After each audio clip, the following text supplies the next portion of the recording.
what we are learning from our parents or mom, especially. The dad used to earn money, and the money has been given to mom, and do not know what the concept they are going to spend the money, or how they are going to gain, or what is the way. But mom used to maintain some budget, correct? So what is incoming from father? It is called revenue, and what mom is going to spend is called the cost. So now, how we are going to meticulously maintain this cost versus revenue versus cost? That is a tricks involves. Now I'm most of my slides are going to cover mainly for the EPC part. No, our friends, most of the friends are EPC, I guess. Some few of them are client side also, because my perceptions all vary in all aspects.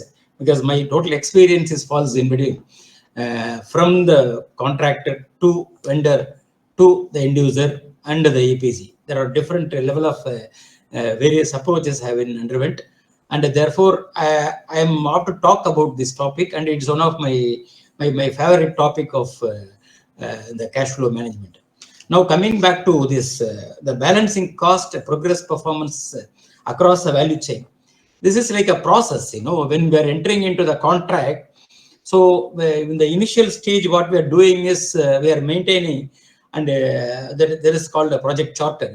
Project charter is start with what type of the project, what's the project description, the scope of work, or so many things. And when coming into the realistic area is the cost, the revenue versus cost. For example, my contract value say around 100 million US dollars. So this is the total contract revenue I'm going to generate from the client, and how much I'm going to spend. For sure, we need to maintain some sort of profit margin. You have to keep it. That is called the profit margin. And therefore, say 10 to 15%, it depends on the project nature. I can say 10%. So my 100 million is for the revenue, and I'm going to spend only for the 90 million. So the 10%, how I'm going to maintain as a profit margin from the remaining period of the project. So when coming to the cash flow management in mega projects, the key point is we need to understand the cash flow alignment with the project and its performance. No, I'm not going to give any much more takeaways. This is only the cash flow, not finance. It is a project lifeblood. So this is what the main purpose we are going to take it from this session. And now we see the performance, how we are going to align. For example, we used to see CPI and used to see SPI and all in various aspects. This all cost performance with the schedule performance, how we are relating into that. So now in Eastern philosophy, what they are saying, we need to maintain, because we are all coming from so many projects we are doing for the Eastern side as well as for the Far East projects. And most of the contractors they're coming from the main contractors and the main EPC, and most of the vendors are coming from the East part. And moreover, they meticulously maintain some philosophy how to perform the action. That is what very, very important. And coming back to the next, we are for defining the cash flow for the mega projects means it is only the capex. So of course, capex, we have opex budgets, and we have major maintenance and other budgets we are having. But the main part of the cash flow as far as the mega project is concerned is a capex. Capex budget, you can say it's all around 100 million plus US dollars. And the project duration, you can say it's a long duration. And moreover, most of the concept and most of the things are happening between the cross borders. For example, I'm going to do a very big mega projects in India. So I need to depend on so many areas where the actual materials are coming. For example, we are very specialized in oil and gas, and therefore I can mention some of the oil and gas projects. Suppose I'm going to make some bottleneck projects, which is an EPC capex budget, say around 1 billion US dollars. So my total project duration is, I can say, is 2 to 3 years. It depends on the project nature, but I'm fixing here for 2 years. It is a long duration, of course, with multiple stakeholders we are going to involve. Multiple stakeholders, since going to involve means multiple minds they are going to involve. So So, and moreover, my product is going to get it from the different sources. If we were coming to oil and gas projects, for example, so many material has to come from US, UK, Spain, or different locations across the globe. And therefore, there are a lot of complex interfaces we need to go through. You know, subject matter expert would bring, and moreover, the different consultant would bring, and risk factors are there. So many things are there. This all to be taken as a consideration. Now, for example, this is what I'm mentioning, mainly oil and gas infrastructure and metro projects, where we more, explore more in nature. Now, coming to the cash flow challenges, this is a very important area where the mismatch between the expenditure and the inflows, we have to maintain. That's what I told. How we are going to maintain meticulously how the revenue versus cost. So, what is I'm going to get it from the client, how I'm going to spend. This has to, I have to maintain some maintain some meticulous phenomenon in it. No, so by getting more, I'm going to spend less means there is something wrong in the project, correct? So what I'm going to get, then I have to spend by maintaining my profit margin. That's what the main purpose. And as far as heavy procurement is concerned, this is a big challenge. You know, we need to spend a lot of after ordering the equipment part. For example, my procurement, it is going to take it a big, large, say vessels, large water bath heater, or a big automation for part, especially this water bath heater, some supply chain big equipments are going to buy means. So I need to invest some procurement part. I need to pay the advance to the manufacturers, and the manufacturer has to give the guideline to their vendors. They have to assemble so many things, and then the product only come. And therefore, the procurement and early phase is very important. And I need to pay the money to the contractors, subcontractors, or vendors. Because if it is a EPC, for sure, I'm the main EPC means I'm going to depend on my manufacturers. I'm going to depend on my vendors. I'm going to depend on my consultant, and so many things are involved. And therefore, initial stage of the project, we need to go with a lot of procurements, and we have to have a huge amount of money. Now, if it is an EPC contract, what I have mentioned is $1 billion means I may get maximum 100 million as an advance, for example. So this is for example I'm giving. So the 100 million I'm going to spend for the the initial. I need to the 100 million I have to plan for the other vendors. I need to appoint a consultant. I need to appoint a PMC, engineering consultant, risk factor, risk analyst. So many things I have to involve. So my contract document has to be designed accordingly. So what I'm going to get, this is all the classification you have to make, and accordingly I have to give my contract. Second thing is delay in milestone certificates. This is a big challenge because, you know, see, end of the day, contractors, I mean, our vendors or our manufacturers as a part of us, we are not going to scrutinize their level of efficiency. And I mean, it's a botheration. We are not, I mean, if we are delaying in their payment, of course, we are going to, it is going to affect us also. And working capitals in the financing cost. So if it is needed, sometime that 10% of the advance what we got it from the client, it is not so sufficient means we have to have a 1-2 agreement with some bankers, financial institutions, and we have to get the support from them also. This is what the big challenge I'm telling. And coming back to the stakeholder cash flow chain means, first we are getting the order from the client, and I mean, as an EPC contractor, we are getting the order from the client, and we have to give the subcontract to the subcontractor. I mean, there are different contracts. For example, if it is an engineering procurement construction means, I need to appoint a third-party consultant for my engineering activities. It is all. Sometimes we have in-house team, but maybe the client is a recommendation. We need to go with some PMC or a specialized engineering company who can support for us to go the project. So then the subcontractor and the vendor and the OEM, the original equipment manufacturers. So these are all the supply chain I need to correctly follow, and each department depend on the others' liquidity. For example, I am responsible for the liquidation, correct? So if my delay in payment or a finalizing order, I'm there is a, I mean, what it is going to affect the contractor, ultimately it is going to affect me also. So that way only we have to, I mean, we have to make our mind very clear about this. and delay on ripple through. I mean, delay at one link, ripple through all. These are one-to-one connected. If I'm going to affect means he's going to affect. He's going to affect means another his subcontractor is going to affect. So the chain has to be meticulously, rightly follow, and you have to maintain the stakeholder engagement in right way. And next to typical cash flow pattern.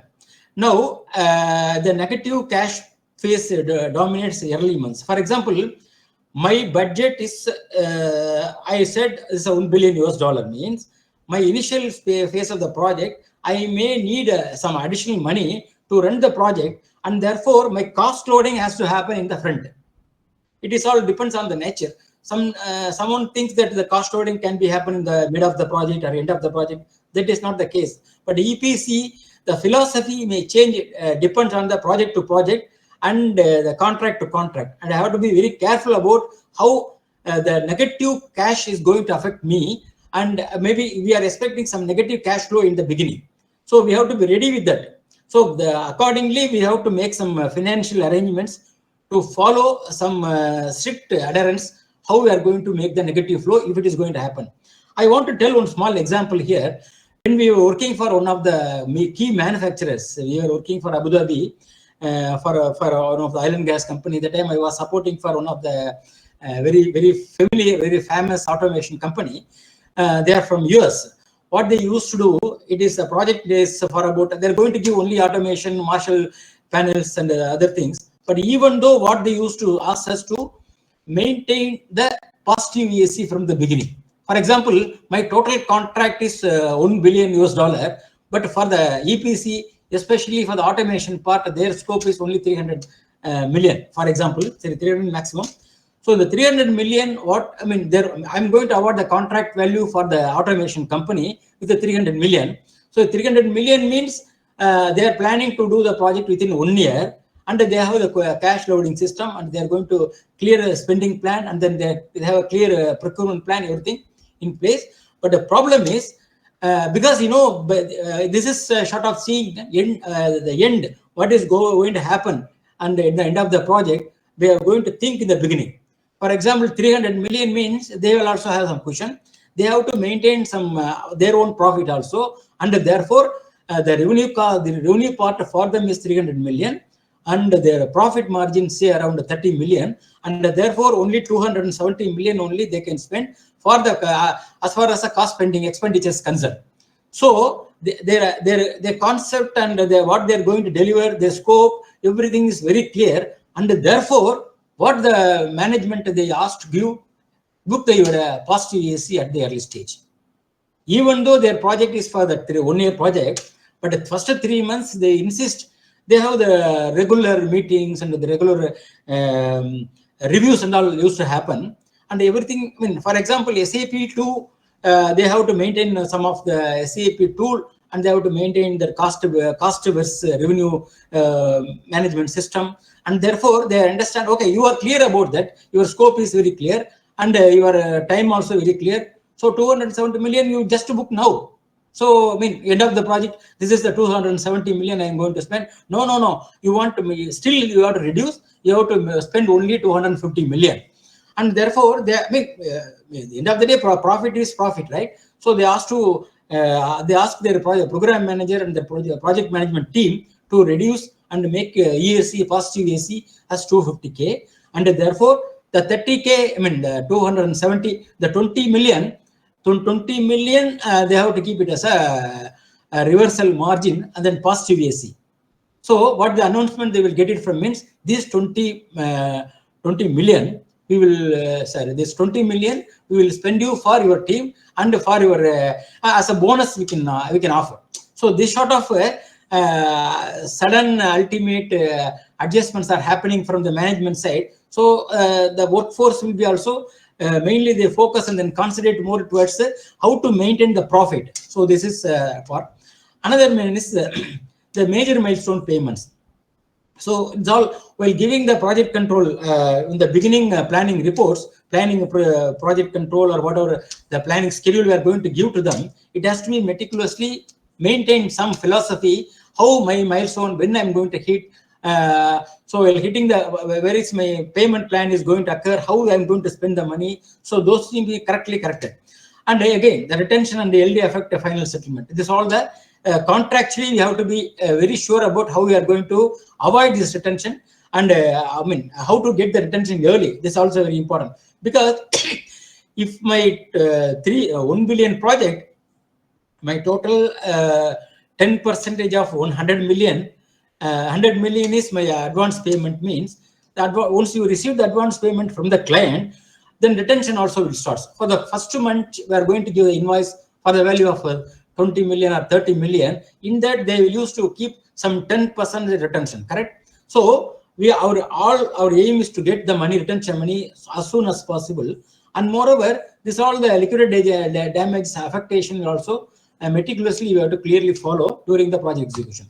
And coming to what's the main failure where we can see here: the over optimistic schedules, late claim submissions, lack of cost schedule, finance integrations, contractual payment terms, and misaligned. For example, over optimistic schedule means, that's what I mentioned earlier. If I am going to give my cash flow predictions with front loaded means, of course, you have to spend the money and you have to get the money also earlier. In any failure occurred that spending or getting the money, spending only you will get the money, right? So if you miss something in the manner what we are going to give the spending plan, we are not going to follow the spending plan, and we are not going to get the revenue, that is affectation to the project, correct? So we have to be very careful about defining the optimistic schedules. We have to okay. So next one is the lack of cost schedule finance integration. Now I can say we want to introduce a concept called cost accounts. Cost accounts means control accounts. Now, you know that there are integration in the project. For example, I'm going to develop my schedule with the WBS, all WBS work breakdown structure, and therefore my cost breakdown CBS, and I'm going to make the RBS also. I need to integrate, I think I mean screen sharing. Oh, sorry. I'm going to integrate this cost versus revenue, cost versus WBS versus my resource in such a way, and therefore I can follow the control account properly. Control accounts means in each like a checkpoints. What we are doing in the checkpoints, like when you read about the project management philosophies and all, there is a control limits we used to keep, and every reviews and every monthly reviews or 3 months quarterly reviews, we used to see how the plan we are going to make it. For example. This is how I want to tell a small story about this. When we are working for this marshalling our company, we have booked the EAC for the estimated completion with a 30% profit ratio in the second phase of the project.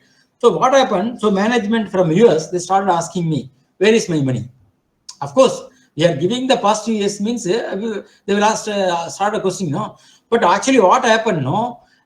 Because even though the project program management team, they already booked the positive EAC, but the problem is there are a lot of changes, change orders, so many changes have occurred, which they have not followed rightly, and it has not been incorporated into the schedule, and there were no proper change management process, and therefore what the positive EAC they booked, they cannot directly give to the management because they have some plans. But this information has not gone to the management, and therefore the affectation started now. This is how we have to meticulously maintain. Whenever some changes are happening, we need to inform to the change management system. Even the client stakeholders also have to inform. And if it is a schedule time related means, immediately we have to insert that activity, and the proper link has to be provided, and therefore we have to follow. And late claim submissions. Of course, this is all. Whenever this is what the same change order what I'm telling now. We understood there is a change order, and the change order has happened during the engineering phase. For example, when the EPC contract, we have design review phase and HAZOP phase, and there are so many engineering phase also. and the procurement also may go in parallel, and therefore the procurement team and the complete manufacturer also will attend for the DRS of the sessions, and a lot of changes are happening during the design review itself, and that changes and all we have not mainly follow, and we have not recorded, and it is not been produced in front of the change management system. Of course, there's a failure starts there. And I would like to tell one more important, very interesting story about when we are working for one of the Japanese company. And Japanese are very much they're clear about what they're doing, especially the concepts charts and the following the cash flow management and all. They're very strict about. In fact, when we are working with a Japanese company, we're not sure about how, we never underwent for any additional claims or EOT and all. This is a very honest statement I want to tell. It is all happened 20 years before. So what happened now, they have a very clear-cut plan. Even they're going for the bidding. For the initial stage, they have everything they plan initially. If there is any contingency requirement, they need to put everything into the original budget, and therefore they progress likely. And therefore, what happened now? In each and every review meetings, one person used to come and sit in with us, and he used to tell about. He will not talk anything about. We just take the notes. What is happening in the review meetings, especially if he is attending for any DR Resolve, design review or Resolve meetings, and even the monthly meeting also. He used to travel from Japan, and he used to sit with us. No one knows what is taking. Just like he used to listen. What is listening means, what are the talks are happening. If there is any additional cost, any change orders that discussing, immediately will take note, and once you go back to the home office, you'll start writing emails and put everything into the record. So this is all the important of engaging the stakeholders within the organization or outside the organization or with the client. So this is very important to maintain this stakeholder management. And lack of schedule finance integration. Of course, this is what I have mentioned. How I am going to integrate cost versus work versus my resource. This is all the three important triangular way I'm going to integrate the complete cost management system, and I'm going to adopt control accounts one person with a different level. Say my level of WBS or CBS is going up to 5 levels. My fifth level start from the lowest control accounts. Control accounts, I can say control account conciliation person, and I can say control account senior person, like foreman level. And I'm going to give one more person is called control account engineer, and a control account manager, and a senior manager. So this is where the control account has been defined, and the various WBS level. If I'm going to start control the project in such a way, and I'm very sure about how I'm going to maintain my positive AC at the end of the project. This is nothing but seeing what is the end in the beginning, as simple as. So the moment I'm entering, I'm very clear about my scope and very clear about my profit margin. I'm very clear about everything, right? So I'm going to have the regular review meetings and all. So why the problem comes? So this is what the main we are missing in so many areas. And come to the contractual payment terms misaligned. For example, as I said, I'm going to give my percentage of 10% as retention from advance payment from a client, and I no need to maintain the same 10% to my vendor also. For example, the automation company, what I'm going to appoint them with the 300 million, I'm not going to spend the 10% because I am going to get 100 million as my advance. There is no need to spend the same 10% of the 300K, which is 30K. I no need to pay 30 million. I no need to pay. I can reduce in my terms and condition of the procurement activity in the contractual terms. So we have to be very careful how we are going to stay. In the end of the day, we are going to give the money, but how we are going to give, where we are going to give, because some contingency reserve have to keep all the time in the project cost budget, and we have to maintain that also. And coming to the next, contractual framework and the payment terms. Now, the advance, interim, milestone, and retention payments is all very important. I have already mentioned what is my advance. I'm going to take the 10% or 12% or 15%, whatever may be. This is no need to maintain the same advance payment to my contractors, subcontractors, vendors also. We can define the terms in different way. Even though we are going to pay at the end of the project to 300 million for the automation vendor, but no need to pay the advance in advance. Then when we have to follow, then so many other problems on some money, because no, I need to show my positive AC to my PMO. No, that's what very important. And coming to the payment certification process, that's a big bottleneck. Of course, we have for this topic itself, we can talk about 2 hours. This is a lot of huge topic. And important. Sometimes we are certifying early, certification late, and it depends. I'm going to make my money early because the moment the work award is I got the LOA. At the moment the LOA got, I'm not going to get the money from the client also. It may take 15 days or 20 days, even a month also. How I'm going to maintain that interim period? How I'm going to spend the money? What is the plan? So I have to be very careful about that. And cash flow friendly contractless. So see, contract is our part. We should not, we should not bring them into the downfall. We have to maintain the clear-cut relationship, and we have to support them in all cases. And coming to the EPC contractors perspective, now all my friends are here. I think most of them are EPC background. I'm not sure about that, and very few are in consultant background. And this is a very important high upfront cost mobilization, design, procurement. Mobilization is going to take place within a month from the contract, right? Once we are going to LOA is awarded, we are going to give a kickoff meeting to the client, and then only we are going to immediately they will start asking when you are going to mobilize. The next question from the board meeting, when you are going to kickoff meeting, they will immediately ask when you are going to mobilize. What is your design plan? When you are going to give the design deliverables? How we are going to start the procurement? So these are all the high upfront costs. We have to be very carefully load in the front. Suppose some of the as far as the EPC, especially oil and gas and power projects concerned, we used to maintain the system called a progress measurement procedure. And the payments are not like the regular infrastructure contract.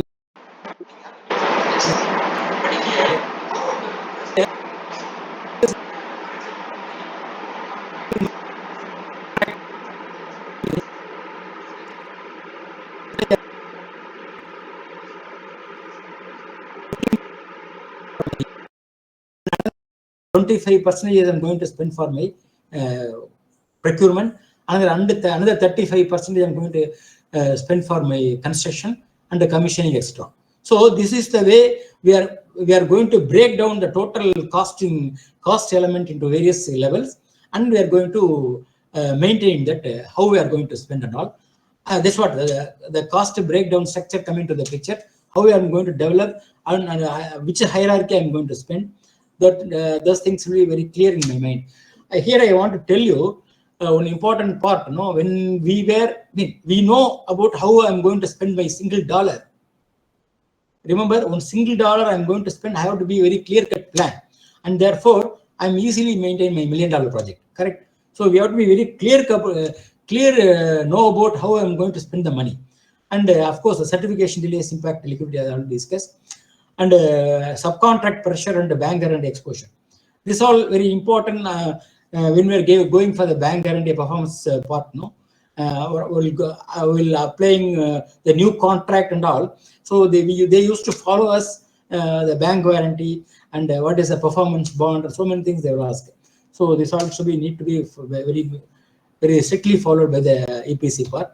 And coming back to what are the consequences we are going to face, especially while ignoring the cash flow forecast. Here, focus only on the profit, not a cash limiting, the cash timing.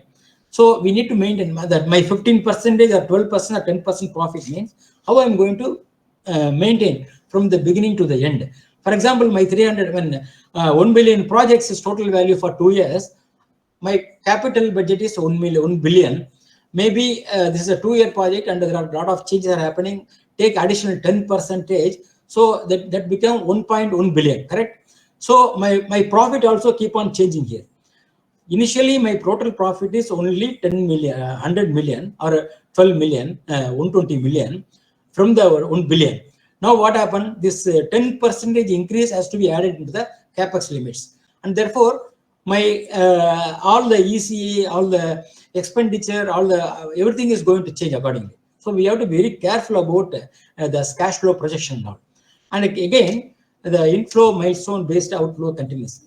See, inflow is like a milestone. Is a milestone based, whereas we are spending, no, it is a continuous process. This is, we cannot stop at any moment, correct? So for example, my advances, I'm going to take 10%. So 10% is a fixed. This already came as an inflow. Next I'm going to claim only my based on my progress only. So but in the meantime, what I'm going to spend, my outflow is undetermined. So the prediction as per my expenditure plan, right? So maybe the outflow may go beyond 10% of what I got it, or it may be less. Depends on how my planning and all. So this is very important. This is like for example, this 100 crore project, I can say 12% margin, 60-day payment cycle, and a cash flow shortfall in 2 months. It means we have to in agreement with the contractors, subcontractors, what are the possibilities of giving the payment later. I can give whatever the possible, I can give that certificate and all, but payment can come only 30 days, 90 days, or 60 days, depend. We have to define that also. And coming to how to fix this. So prepare time-phased forecast and update regularly with actuals. Use some tools you have to maintain, especially pragmatic. What we are doing for our contractors, when our clients, we used to maintain one database, one big database center. So the database, what it will do, it will take the information for the financial system Oracle and lot of the actual progress from the schedule. So those things all will be collected, and we used to develop the forecast based on these two inputs, and we have very clear cut how we are going to control the project. That's what we are introducing, the control account. So many other processes are introducing, and we easily follow that. One of the important tool we ourselves developed, and it is all there in the few of the important clients they're using ours, and when and where required, we are supporting them in the background. And coming back to the overbilling and underbilling. Overbilling, boosting the short-term cash creates later pressure. For example, if I'm going to take the overbilling early stage, of course, overbilling is we have to define, we have to justify, exactly where we are getting a lot of tremendous pressure on that also. Overbilling means we are hiding and taking the money from the client, right? So we have to be very careful about, and also the underbilling. So what we have spent more, and we are sometimes not claiming what we supposed to claim. That also other part of the misleading the total system here. The overbilling early leads to mid-project. It's a lot of how it is going to affect the project routine, ritualistic progressing. And then how to fix, align the billing with the earned value. I said EVA methods we are adopting earned value management system, and maintain billing reconciliation log. We used to go we used to keep the log where we can say how we are going to maintain, how we are going to get the cash flow. What is our spending plan, and what is the revenue versus actual spending. So these all we used to keep in that log I have mentioned. For that, we have a separate database. We used to maintain them. First, we collect all the information from the client, and the spending plan also. Accordingly, we'll project, and that way we used to travel with them for a period of time, and we will maintain ritualistic profit margin. And of course, this important part is we are going to give how we are going to train the planning engineers and the QS is very important, because I'm going to give one WBS means. Okay, sorry. So I am going to give one WBS means my WBS contains an activities, the activity numbering. The numbering system has to be linked directly with the activity details. For example, in my projects, usually my foreman knows by seeing the activity number itself, they understand what this activity belongs. Whether it is a construction activity, whether it is a procurement activity, whether it is a commissioning activity or engineering activity. By seeing the same activity numbering system itself, they understand everything. So this way we have to train them in right way.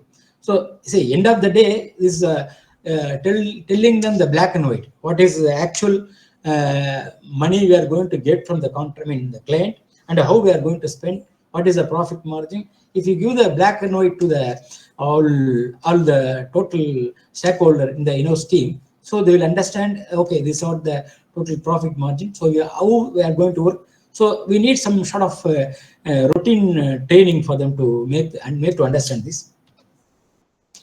And accepting unfavorable payment terms. For example, contract means when we are getting order from the client, and we are going to give the subcontract to the sub-vendors and the manufacturers and all, means, as you said, we have to be very careful about the negotiation part.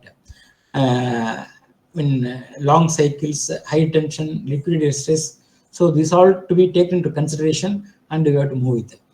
I said that 90 days post certification, giving the post-dated check, and keeping them alive. No, maybe from the post-dated check, they will go to their banker, their financial institute.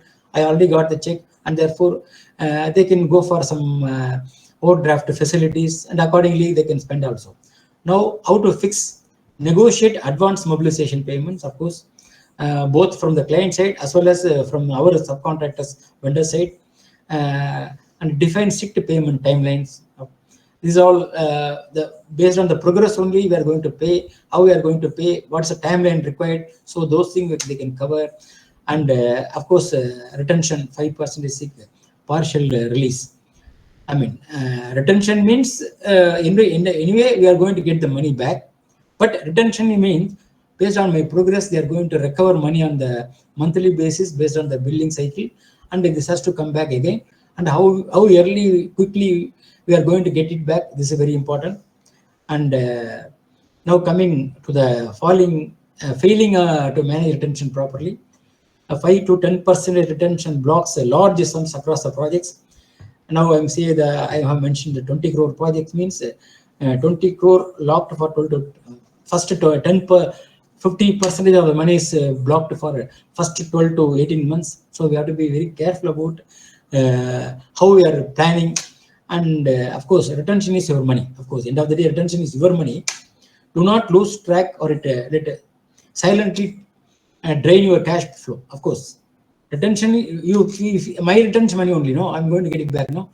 How quickly you are going to get the retention is very important, and that is what the important from the main format. And next is weak change order management. I have mentioned there are a lot of things are there to maintain the change order management in proper way, and therefore it has to be very clearly follow. Each and every changes are occurring in the project. We have to get the records. This is very important. And fixing, of course, how we are going to, everything has to be before executing anything, we need to get the approval, formal approval or verbal approval, whatever may be, some documentation, some records to be in hand, so that it will not kill you back. This is what I have mentioned here. You may not end up with a working for free. It is not, nothing is, this world is free. No free meal here. And coming to the over investing in materials and equipment, we have to be very careful about bringing more material in the beginning. When and where required, you can bring. For example, bulk materials and all not required at the beginning of the project, means no need to buy the bulk materials. Of course, if you have a warehouse, you are keeping the material somewhere, that is a whole different story. But in the meantime, even though the project requirement, when and where required, has to be followed. That way, we have to maintain the good relationship with the supplier. Sometimes, it's all some stories we used to see. My supplier is not giving, and they are already booked with so many people. They cannot give the bulk materials as they promised. These are all the stories you can tell in a number of times. That is not required. This is all because of the supplier payment issues. We have physically, practically faced those issues in the various projects. And of course, procurement has to, when it is required, how to buy. If it is a long lead item, of course, we have to buy and keep it. Not going long lead means it is going to come only when it is going to require also. But long lead item, we have to plan in such an early stage and longer period of time, and then we can bring it. And bulk material, if it is a badly need, then we can bring. Otherwise, no need. And the overheads, ignoring indirect costs, of course. the insurance, head office cost, and liquidity shocks, it's all the what we are encountering the so many areas, and how the maintain master cash flow dashboard. So every rupee is single phase is important, and now I want to tell every count hidden expenses before it. No, my expenses should not fire me back. What I'm very clear about my spending of one single. Yes, please. Sir, we are running out of time. I think we can. Sure. I will finish. That's what I'm taking very fast now. I can close another 2-3, maximum 5 minutes. I'll close it now. Sure. Okay. Now this is what the overheads and the cash flow. How we are going to follow payment follow-ups. We have to adopt a separate team for following up them. Once we have given the invoice to the client, we are forgetting. That's not the case. We have to follow, and maybe of course one time they will get annoyed. Keep on following, they may get. Sometimes user we are hearing so many stories from the our contract team or even the finance team, and we have to be very, even though a soft way, nice way, we have to be a good relationship with the client, finance team, accounts team. And coming back to the contingency, this is an important area, and because we are running out of time, that's what I'm going very fast. And mainly, especially contingency plan, delay of disputes without a financial buffer cause the main crisis. How we are going to mitigate? Example, the 45-day monsoon day, cash flow continuous, no inflow. This is all we underwent during the COVID time. There are no money incoming, but we have to spend even some 45 days, 50 days, even 3 months, 5 months. There were workers were sitting idle manpower. They cannot go for work, but we have to spend the money. However, it has been because of the most of the oil and gas projects happening in the island, they cannot bring back to the land again. So they have to sit and we have to feed them, and routinely have to follow the medical practice and so many things. So it's all the pandemic. We've gone through a lot of issues in that. And coming back to this is what cash flow, treating cash flow was a finance task. I think I'm closing here. Maybe we are running out of time for sure. For any questions, for sure I will be ready to answer. If you don't have time today, even you can mail us, and we are ready to give an answer in the right way. Thanks a lot, and over to Ilan. Yeah, thank you, sir. Thanks for a very insightful session. I think we are all from very vast different backgrounds who are all joined here. So there are project managers, there are planning engineers, there are QS, contracts directors, even managing directors of some consulting has joined. So I think everybody had a point where we can resonate with your insights. And I just want to add something to this, that we all think that cash flow management is a finance part. Let accounts take care of it. But that's not the case. Who feeds your salary? You may be a contractor, or you may be an employer, you may be a PMC, or you may be a subcontractor. From where you get the salary is mostly depends on which project you are working. If the project has a cash flow, you'll be paid properly. If there is a bottleneck in the cash flow, then you are going to get stuck with your even salaries and payment for the vendors and your profits. So even whatever background we are from, whatever department we are working for, we should have a cash flow knowledge. Like you rightly said, that a contracts manager should have an eye on the retention payment. He should have an eye on the payment cycle. It's the 60-day credit, or it is 90 days credit, or how we are going to get the advance bank guarantee. We are going to get 10%, or we are going to get 5%. And if you're a planning engineer or a project manager, you should know that any delays will not just affect the project. There will be delay in your cash flow, because there's a delay in the project. You will not achieve your milestone. You are not going to get your IPC, and you are not going to get your money. But your overhead costs are going to be there forever, and you cannot. And like there is a change management approach which is required, that whenever there is an change, you recover it then and there. You don't wait for the end of the project, and you might not know that what will happen at the end of the project. So it was very nice. And before we'll have a short Q&A session. We have run out of time totally, and I just want to give a short uh, presentation on what uh, uh, the courses we are providing through Pragmatic. See, this we are a clients consulting company, and we have been continuously asked by most of our followers, because we are one of the largest followed clients company in LinkedIn, and to provide courses on delay analysis, claims management, and contracts management. So we had a team to develop the modules, and we bifurcated the level of expertise. So in contract management, we have 3 courses, and in claims management, we have 3 courses. All, if you take it together, it will be a master diploma in contracts management. And for claims management, it is claims management practitioner, claims management professional, and claims management expert. Together, it will be master diploma. And then comes to delay analysis methodologies. Yes, delay analysis methodologies practitioner, professional experts. So we have a very detailed brochure. What are every what does the every course contain, and what are the modules in it, and why it is for a beginner, and when it is for an intermediate, and why it is for an expert. So you can totally understand that. If you are interested in these courses, please contact the undersigned WhatsApp number, which is displayed on the uh, screen. Yes, we have few times. I think we can go ahead with the questions. I think Mr. Manik has raised the hand. Yes, Mr. Manik. Please. First of all, very thank you for the detailed your knowledge sharing. Actually, I'm a hardcore fan of your LinkedIn post. It Thanks. was so much insightful. The delay. So I have only one question, sir. During the billing cycle, every time we are submitting the bill, the main contractor will delaying or purposefully delaying 60 days to 90 days for small petty issues.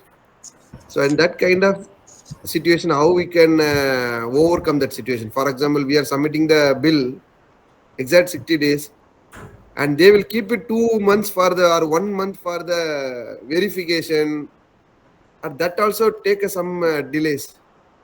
They are not certificating the bill. So this kind of situation, actually, how you can overcome that kind of situations?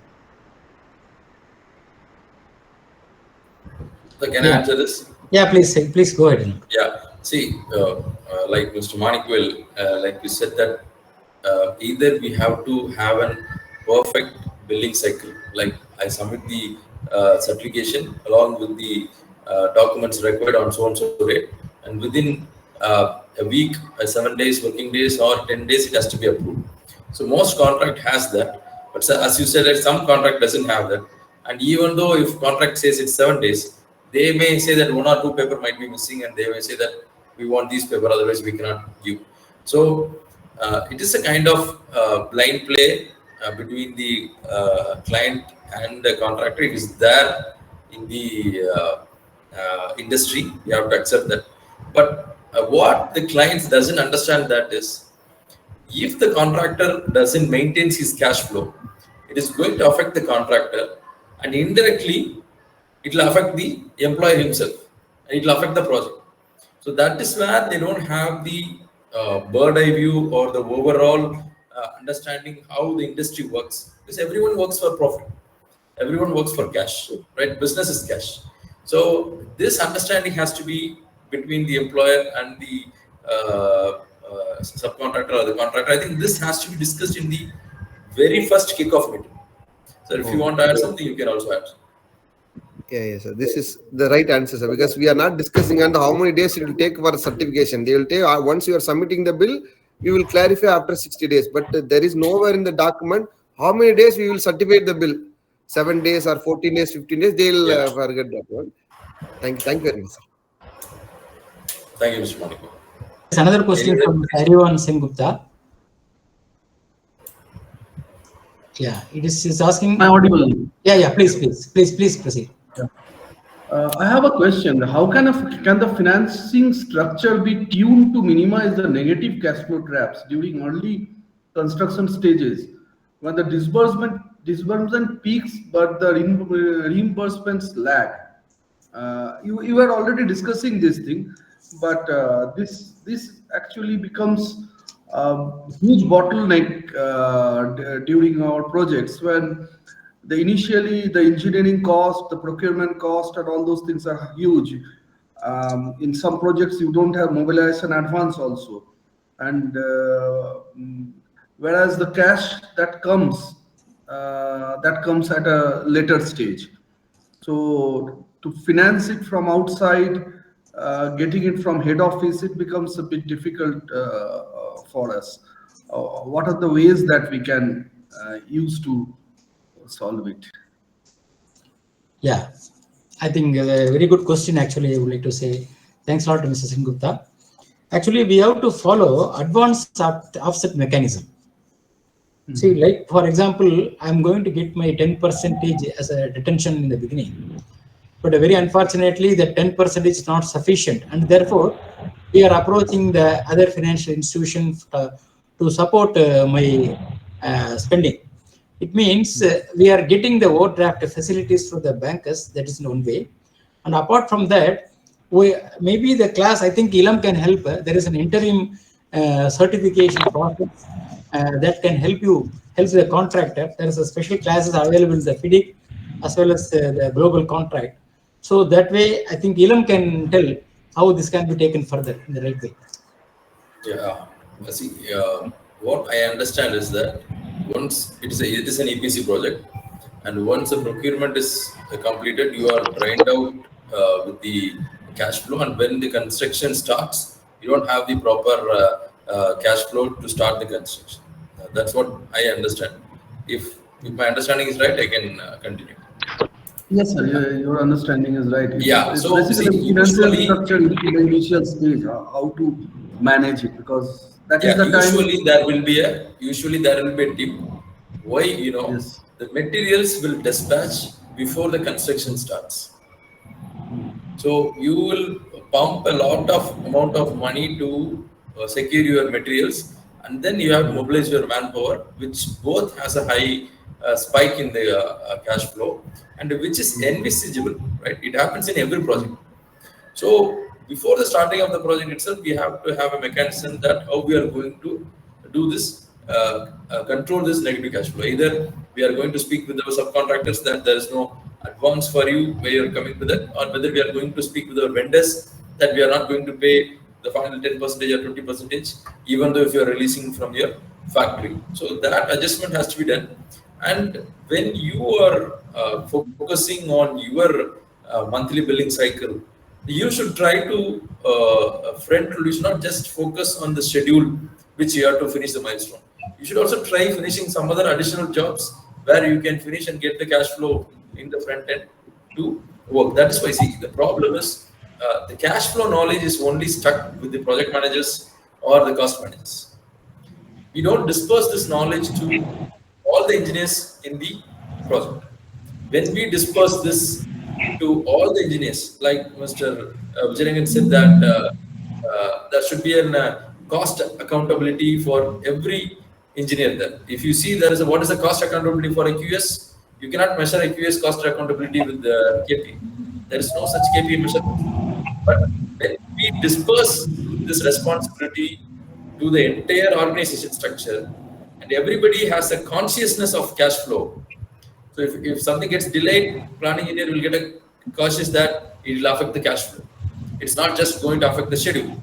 And when a contract comes, when a variation comes, the contracts manager or the QS has to be vacant that yes, there is a variation. It's not just going to be a variation sitting on the log.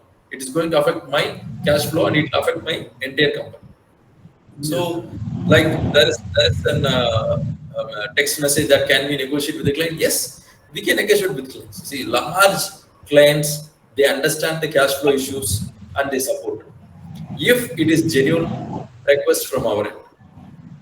So if there is a force majeure, we are not able to handle it, and we had a huge prolongation cost, and that is staying as a claim with the client, and the client cannot take an immediate decision on the claims, but he can help with you with additional cash flow, like by releasing additional advances, so that you can complete the project and you can discuss the dispute later. So this is an arrangement that there should be discussion there should be a communication, open communication and transparency should be there with the clients and the contractors in terms of cash flow. Yeah. Thank you, sir. We also tried lean management, just in time, Of course. attacking the low hanging fruits to get our cash flow ready. But still, it becomes a problem when the consultants on the other side, they are very conservative, and they don't trust the issues of cash flow, or they just feel that cash flow is contractor's problem. It has got nothing to do with client. So that makes things even more difficult. Thank you anyway, sir. Thank you, Mr. Anirban. Yeah. Anything else? We'll have a final question and we'll close with that. Hi. Hi. Yes. Hi. Mr. VT. Yeah, please Hi. proceed. Are you hearing? So, Yeah, we are okay. able to get. Good, good. Yeah. Actually, I'm We can coming hear from you. Dubai. You are living in. You have office in head office in Dubai, or you can go and study there, or any only online subject you are doing. So I See, want to be. we have an office in we have an JV office in Dubai, and we can discuss that Mhm. later. What is your requirement? Based on your requirement, we can discuss Okay. what is the requirement. You are using for a corporate training, or you're looking for individual training, or you're looking for consulting services. So that we can Okay. discuss off the screen. Okay. Okay. So Yeah, thank you for your great and sir also very detailed explanation have given for this contract management, and we are appreciated, and I'm following for this LinkedIn, and sir I'm respect to sir also, and I wishes to sir also. Thank Yeah, you. thanks a lot. And one small note I want to tell in the final part. So knowledge cannot be given; it has to be taken. Okay. So that is what my advice. Learn, try to practice more into whatever learned. So then only the value is adding to the learned part. Thanks a lot. Thanks a lot to all. so we are all connected in LinkedIn already, and you know our email IDs, and you know our WhatsApp numbers. If anything, you can reach us. We can try to support you on that. It's due to the time constraint. We have to finish it at 8 p.m. and it's now 8 minutes later, so we are signing off. Thank you, everyone, each and everyone, for making this webinar a successful webinar. Thanks a lot. Bye.